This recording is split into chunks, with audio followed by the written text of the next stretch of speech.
Assalamualaikum warahmatullahi wabarakatuh. Perkenalkan, nama saya Nia Almasih Maria dengan NPM 2406212543 dari program studi Pendidikan Agama Islam semester 2 di Universitas Garut.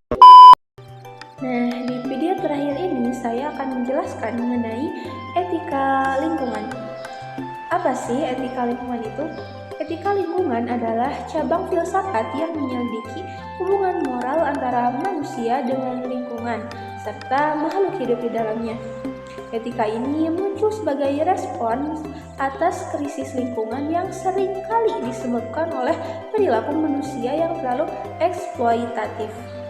Terdapat beberapa poin tentang etika lingkungan. Yang pertama ada teori-teori etika lingkungan.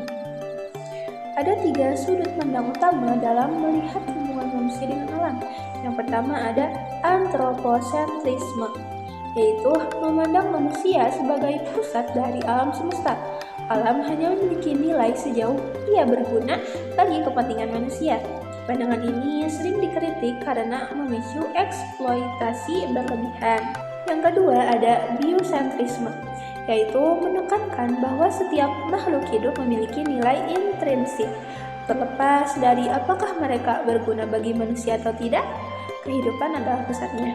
Dan yang ketiga ada ekosentrisme, yaitu pandangan yang luas di mana perhatian moral diberikan kepada seluruh komunitas ekologis, termasuk benda mati seperti sungai, tanah, dan atmosfer sebagai satu kesatuan sistem. Yang kedua ada prinsip-prinsip etika lingkungan. Menurut para ahli lingkungan seperti E. Sony Eraf, ada beberapa prinsip dasar yang harus diterapkan. Yang pertama, sikap hormat terhadap alam. Alam mempunyai hak untuk dihormati karena ia juga memiliki nilai pada dirinya sendiri.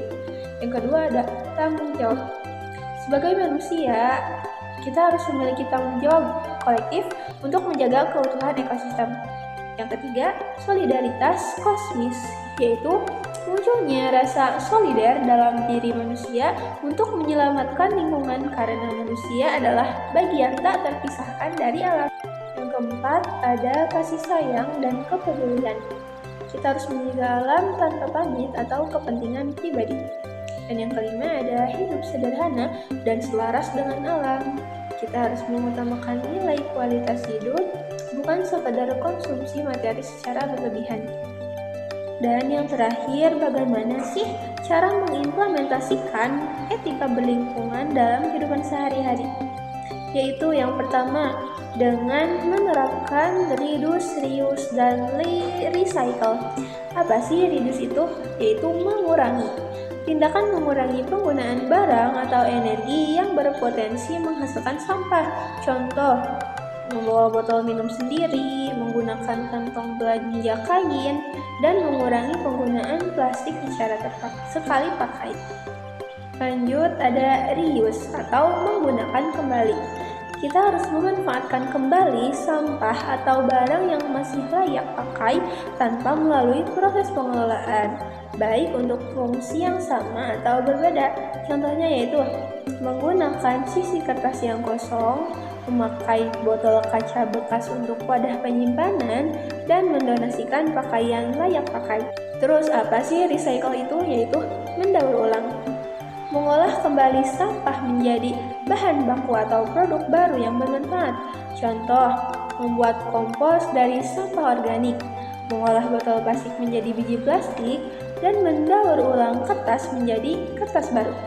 Selain 3 tadi, kita juga harus mengkonsumsi energi secara bijak dan hemat, juga melindungi keanekaragaman hayati dan habitat asli hewan, juga mendukung kebijakan pembangunan yang berkelanjutan. Nah, teman-teman, mengapa sih etika lingkungan sangat penting dipelajari saat ini? Jawabannya yaitu karena kelestarian bumi di masa depan sangat bergantung pada perubahan cara pandang dan perilaku kita terhadap alam hari ini.